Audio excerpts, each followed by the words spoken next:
حضرت ابراہیم علیہ السلام جب ملک شام چلے گئے تو اس وقت آپ کے کوئی اولاد نہیں تھی، اور پھر آپ نے اللہ رب العزت کی بارگاہ میں اس ارض مقدسہ پر دعا کی۔ سورہ صافات اور آیت نمبر 100 میں یہ دعا آپ کی بیان ہوئی، رب حب لی من الصالحین، اے میرے رب مجھے نیک اولاد عطا فرما۔ حضرت ابراہیم علیہ السلام نے اللہ رب العزت کے حضور نیک اولاد کی دعا فرمائی، اور تفسیر میں ہے نیک اولاد مانگی آپ نے اس دعا میں۔ دوسرا، دین حق کی دعوت دینے پر آپ کی مددگار ہو، ایسی اولاد ہو۔ تیسرا، اللہ کی عبادت کرنے پر بھی مددگار ہو۔ اور چوتھا، پردیس میں اس سے انسیت حاصل ہو۔ اور اللہ رب العزت نے آپ کی یہ دعا قبول فرمائی۔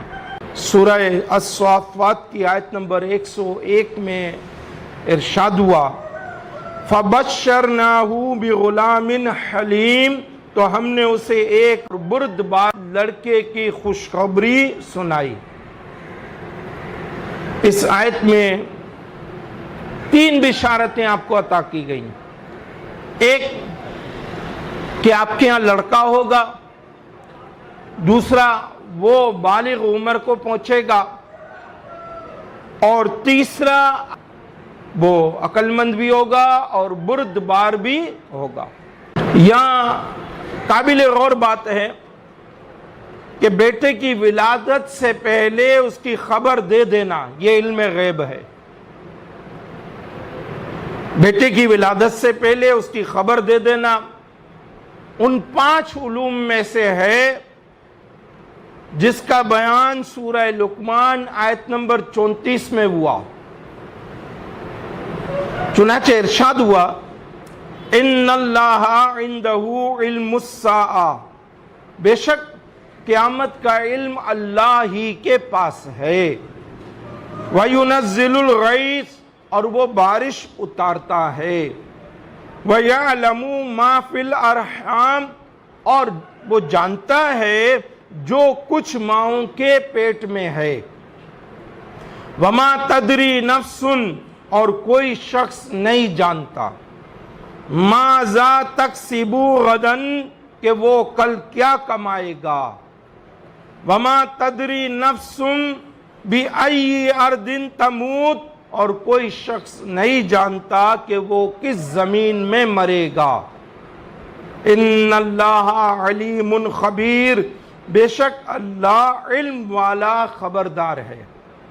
اس آیت مبارکہ میں 5 باتوں کا ذکر ہوا، قیامت کا علم، بارش کا اتارنا، جو کچھ ماؤں کے پیٹ میں ہے، چوتھا کل کوئی کیا کمائے گا، پانچواں کون کس زمین میں مرے گا، یہ صرف اللہ جانتا ہے۔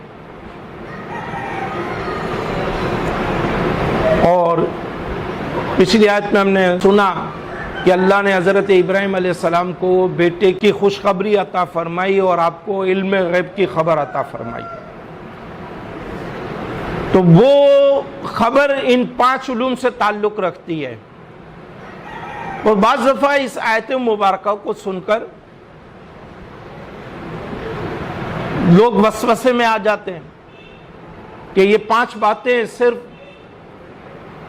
اللہ جانتا ہے، نہ کوئی نبی جانتا ہے الیاذ باللہ تعالی، نہ رسول جانتا ہے، نہ ولی جانتے ہیں۔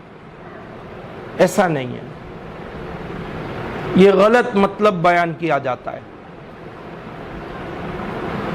کیونکہ سورہ جن آیت نمبر 26 اور 27 میں ارشاد ہوا، عالم الغیب، غیب کا جاننے والا، فلا یظہر علی غیبہ احدا، اپنے غیب پر کسی کو اطلاع نہیں دیتا، یعنی غیب کا جاننے والا اللہ ہے اور وہ اپنے غیب پر کسی کو اطلاع نہیں دیتا، الا من ارتضی من رسول، سوائے اپنے پسندیدہ رسولوں کے، یعنی غیب کا علم اللہ کو حاصل ہے، اور اللہ اپنے پسندیدہ اور چنے ہوئے رسولوں کو خاص طور پر اس کی خبر عطا فرماتا ہے، اور انہی نبی اور رسولوں کے توسط سے، فیض سے، اس امت کے اولیاء بھی اس علم کو پاتے ہیں۔ بس آیت سے واضح ہوا کہ اللہ تعالیٰ غیب کا جاننے والا ہے، وہ اپنے اس غیب پر جس کا علم اس کے ساتھ خاص ہے، اپنے رسولوں کے علاوہ کسی کو کامل اطلاع نہیں دیتا۔ اور اس آیت سے واضح ہے کہ یہ آیت حضور کے لیے اور تمام چنے ہوئے رسولوں کے لیے غیب کا علم ثابت کرتی ہے۔